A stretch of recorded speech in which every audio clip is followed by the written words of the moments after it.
Shalom, shalom, shalom. Bon après-midi mes frères et sœurs. Je suis là, naye liboso na bino lelo, ko partager na bino message on ko partager on na monoko na biso pour mutu nyonso penza ayoka yango malamu makambo na ye koloba lelo. Donc na telemi sikoyo awa na ye po nzambe muta telemi singa. Nzamba lobelinga makambo oyo comme na koya opesa bino message na 4h 5h du matin te. Il fallait na telema na bondela na zwaton nanga après na makambo nanga nyonso pona ko vanda liboso na bino bon na pesa bino message oyo. Na ina message oyo ya Moïse Mbiye bandeko nanga na ngibo landanga attentivement. Ponga na bimaka na kombo nzambe soki nzamba lobi nanga bima oloba. Donc na yeko loba makambo oyo ya Moïse Mbiye bandeko nanga bo partager yango. Surtout na koki ko loba te ke za supo na Moïse Mbiye te comme trop tard pona ye, mais surtout pona bandeko baza na Bethel. Bandeko baza na église na ye wana soki cité Bethel. Na batu nyonso influencer tout autour na ye bakoki kosenga mawa nzambe akoki ko délivrer bango. D'abord na sengi moment oyo nzambe abatela mutu nyonso kolanda message oyo na sengi protection penza ya Jésus Christ e batela biso nyonso bandeko nanga o bazolanda message oyo nzamba batela bino na kombo na Yesu Kristo. Amen. Donc na message o bandeko nanga pona koyebisa bino makambo nzamba lobi nanga nzamba lobeli ngai na butu oyo alobi na ngai oyebi pona nini Moïse Mbiye a sali makambo asali pona nini akite mboka pona nini abimi lokola moyibi pona nini azo inciter makambo nyonso ezo salama pona nini azo tinda azo pesa ba directive na musika ya ba complicité akomi na niveau ya ba meurtre physique po ba meurtre spirituel asa sali yango nzamba lobi asi abomi mingi spirituellement mais ekomi na miso ya batu polele pona nini eloko nini ebimisi Moïse eloko nini ekimisi Moïse pona nini akomi na point oyo bakomo loba kimi to komo lukaza wapi azotinda baboma batu babeta batu ba masasi akomi na niveau na ya kokangisa batu. Pourquoi akomi na niveau oyo a perdre ba pédale? Pourquoi? Nzamba lobi na ngai moko nzambe nga mutu na simbi motema na ye ngai moko nzambe mutu na incita sala makambo wana. Pona nini na incita sala makambo wana? Pona lingi regard ya bana nanga nyonso etalanga. Na lingi bana nanga nyonso tu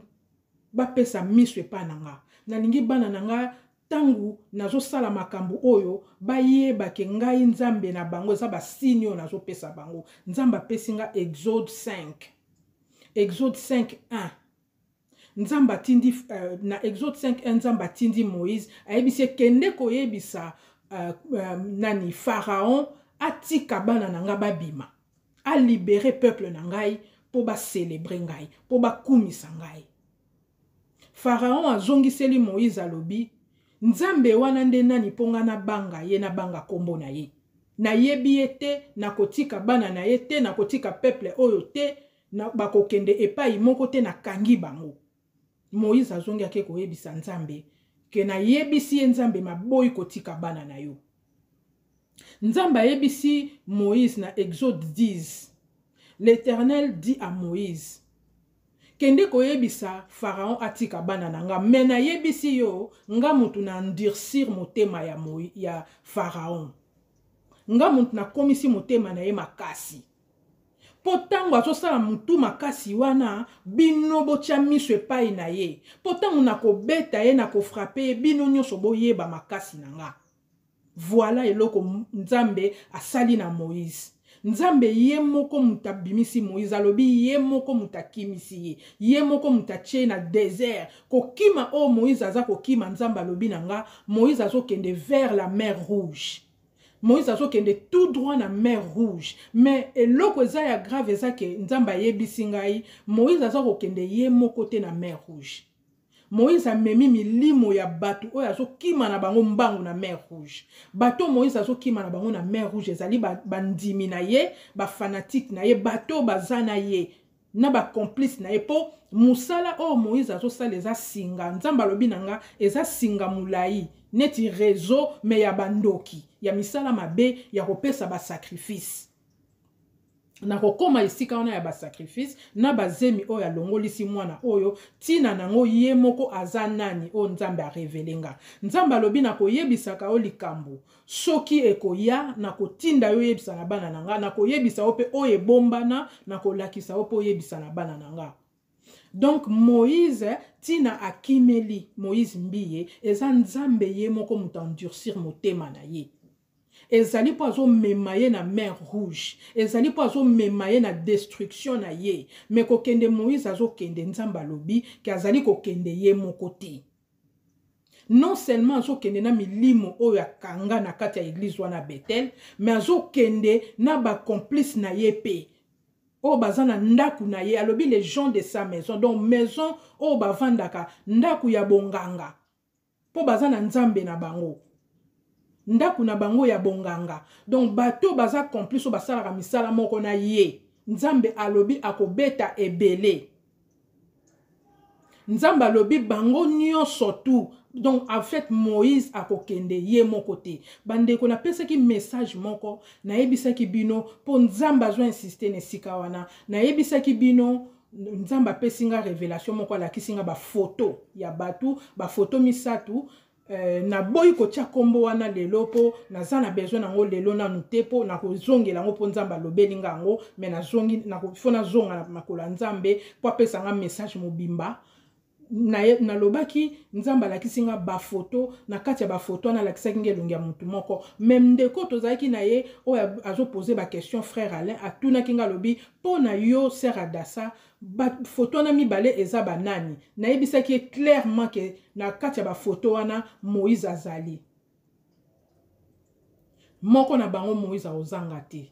po nzamba la kisinga moko mususu wana nzamba bombi yango pona ye mais esprit saint lobela ki ngai déjà keza Moïse na répondaki ki frère bongo bande comme sou batuna nga bongo pona nini batumi bale baza esika moko so baza ke esika moko moko a dénoncer ye atanga ye na yebisi bino boye bande ko nanga makam nazo bana bino boko mona ngo s'accomplir bomoni so malangwa abimi na maya yebisi bino na tiki ngolo alingi akufa c'est que ayebi po bazala ke esika moko na kangi parenthèse wana na rozongela mbala msoso mais message oyo ezali ya cité Bethel na ya Moïse mbiye. Donc Moïse mbiye makambo azo sala ba trouble azo sala eta komi nango nzambe ye moko mutandurcir motema na ye nenga yebisiso na mukanda na Exode 5 na Exode 10 donc Moïse akokufa liwa ya Pharaon azoko kima vers mai vers la mer rouge oyo ko memaye nzamba lobi nanga na yebisa ki ona lakisa ki ke Moïse akwei akufi mais ko mona ki Moïse molimo na nyoka ezobima na nzoto na ye omona ki azalaki na bilamba te lelo na yebisi yo malamu eloko na ngai na yebisa yo elingi ko loba ke liwa ya Moïse akokufa na humiliation akokufa na liwa ya soni yango azalaki na bilamba na nzoto na ete akokufa na liwa ya soni akokufa humilié yango wana ba humiliation ekomi kobima nzambe ye moko mutakangi motema na ye liwa wana ya bilamba na nzoto te ezalaki liwa ya soni akokufa liwa ya soni akokufa humilié polele mutu nyonso akoyeba ye polele mutu nyonso akoyeba musala na etina suka. Donc Moïse mbiye ata azongi na mboka na biso ata kei ko se présenter en fait akozonga lisusu na simate soki atelemi liboso ya nzambe ya kela ete atelemi liboso ya batu o ya mokili nzamba kela te oyo bandimelaki ye oyo akangaki milimo na bango soki atelemi liboso na bango te akonfese liboso ya nzambe te makambo oyo nzambe alobi ndenga lobi na Esaïe 55 ekozonga te soki esali oyo nzambe alobi te. Donc bandeko eloko na yaki na yebisa bino lelo ezali yango oyo nyonso aza na ndeko na ye na église wana na cité Bethel oyo aza na ndeko na ye na sika wana oyo ayebi mutu oyo asambelaka kuna na minute oyo tokoki kotia motema epai ya Moïse mbiye te tokoki kotia eliki teke ye atubela po asauve ba ame wana te tokoki kotia motema nango te po soka boyi akiti na mer rouge bato wana nyonso milimo na bango po musala salaka yango wana raison na bango yango wana bazo faire fonctionner monde à ténèbres donc ba esprit wana baza ligoté baza liberté donc soka koti na mer rouge akokota na bato wana bakokende na ye yango wana bandeko nanga to sambela pona bato baza kuna soki toza na bandeko kuna donc bakotikala kaka épave na kati na bango milimo na bango eza déjà ya koteka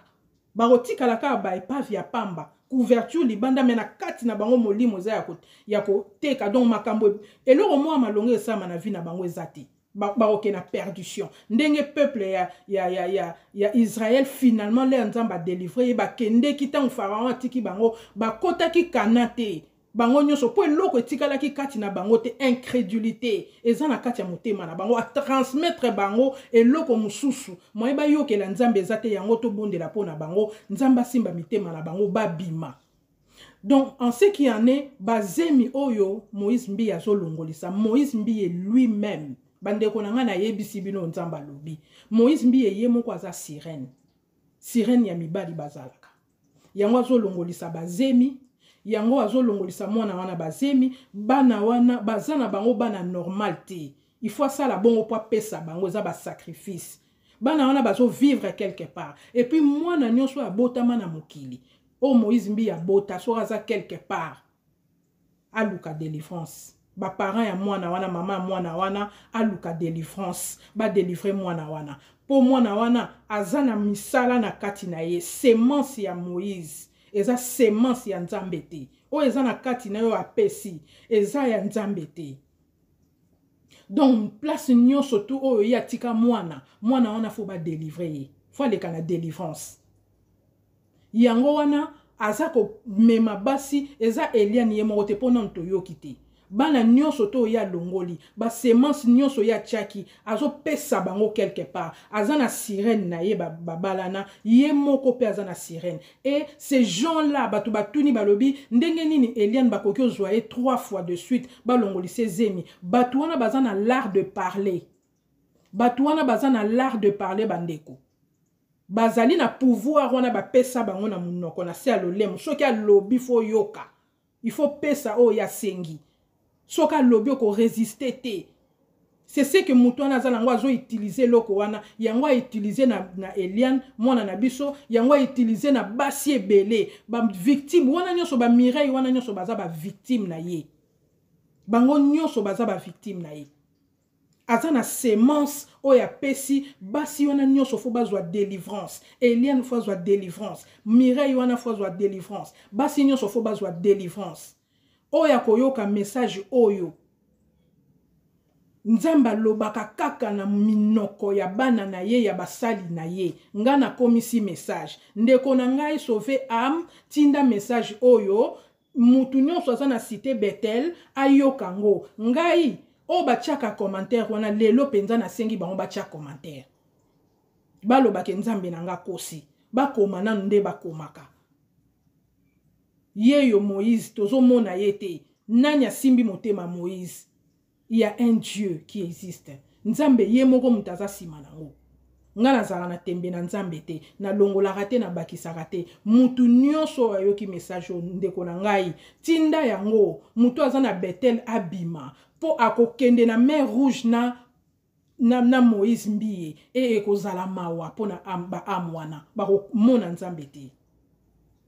po ya sa pesa bango kala eza epave ya pamba mtetikali wana donc bandeko nanga na yaki pona yebisa bino message oyo ya Moïse Mbi na église na cité Bethel na batu nyonso bazana kati ne bato bazana secte na ye nzamba tali bango nyonso po nzamba lobi Moïse Mbi na répéter bandeko nanga akokende ye moko te il sera pas détruit seul nzamba lobi akokende ye moko te donc bandeko na ngai nzambe nanga apambola bino bokomisa message oyo na écourter yango mezali vraiment clair l'essentiel il fallait na loba na lobeli bino bana nzambe bo sauver ba âme wana bo partager message o nzamba pesi biso et bo kende na livre Exode 5 bo banda histoire po bo comprendre makasi ya nzambe po tango nzamba ko frapper ye toyeba ke il y a un Dieu qui est derrière ça Que Dieu vous bénisse et moi je vous dis mbala sima nzamba pambola bino amen.